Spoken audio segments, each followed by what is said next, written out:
அன்பான பிள்ளைகளே, கர்த்தருக்குள் எல்லாரும் எப்படி இருக்கீங்க? இந்த புதிய மாதத்தை காணிச்சதை ஆண்டவரை நன்றியோடு ஸ்தோத்திரிப்போம். இயேசு கிறிஸ்து இந்த மாதத்தில் நம்மகிட்ட என்ன சொல்றாரு தெரியுமா?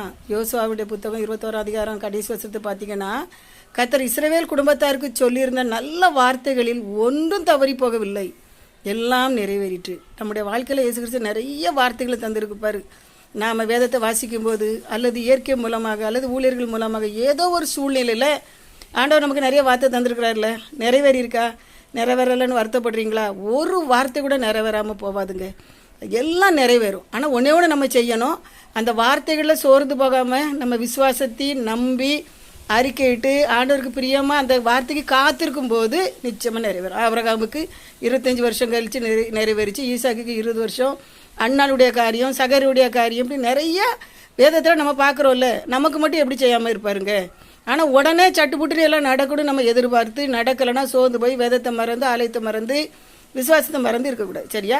5 மாதம் அற்புதமாக நடத்தினார். இந்த புதிய மாதத்தில் நம்முடைய வார்த்தையில் கர்த்தர் சொன்ன வாக்கு தத்தங்கள், ஒருவேளை சில சமயம் தரிசனம் சொப்பனத்தின் மூலமாக கூட ஆண்டவர் பேசியிருக்கலாம். எப்படியா இருந்தாலும் அதை நம்ம தேவ சபத்தில் கன்ஃபார்ம் பண்ணிக்கிடணும்.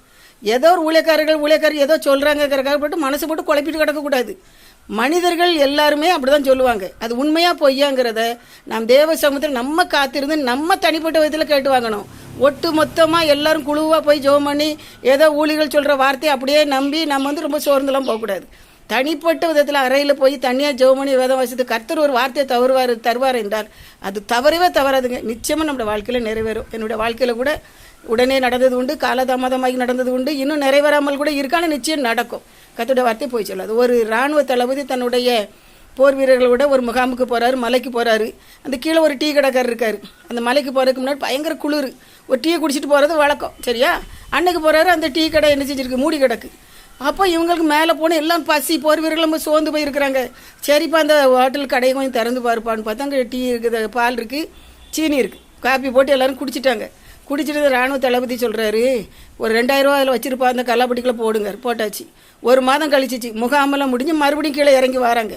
வந்து என்ன நடக்குது, அதே டீ கடைக்காரர் டீ போட்டுக்கிட்டு இருக்காரு. அவர்கிட்ட போய் டீ வாங்கி குடிக்காங்க. அப்போ அவர் சொல்கிறாரு, ஐயா நான் ஒரு சாட்சி சொல்ல ஆசைப்பட்றேன், உன் நம்பிக்கை வீண் போகாதுன்னு ஆண்டவர் எனக்கு ஒரு வார்த்தை தந்திருந்தாரு. 1 மாதத்துக்கு முன்னால் எங்கள் கல்லாப்பட்டிக்குள்ளே 2000 ரூபா கிடக்கு, என் மகன் ஆக்சிடெண்ட்டில் கஷ்டப்பட்டு போனான், பணத்துக்கு திணறிட்டு கிடந்தேன், ஆண்டவர் உதவி செஞ்சார், என் நம்பிக்கை வீண் போகலை. உடனே ஒரு போர் வீரன் வாயை திறந்து, அது எங்கள் தளபதி தான் வாயை திறக்க ஆரம்பித்தார். தளபதி வந்து என்ன செஞ்சார், கண்ணை கட்டிட்டார், பேசாதன்னு. கடந்து வந்தார்கள். தளபதி சொன்னார், அவன் கடவுள் மேலே ஒரு நம்பிக்கை வச்சிருக்காரு, ஆண்டவர் மேலே நம்பிக்கை வச்சிருக்காரு. அந்த நம்பிக்கையை ஏன் குலைச்சி போடுறா? சட்டத்தின்படி நம்ம திருட்டு தான் செஞ்சுருக்கோம், தப்பு தான். ஆனால் அவன் கடவுள் மேலே நம்பிக்கையாக இருக்கான், அந்த நம்பிக்கையை நீ கெடுக்காதன்னு சொன்னார். அன்பானவர்களே, நம்முடைய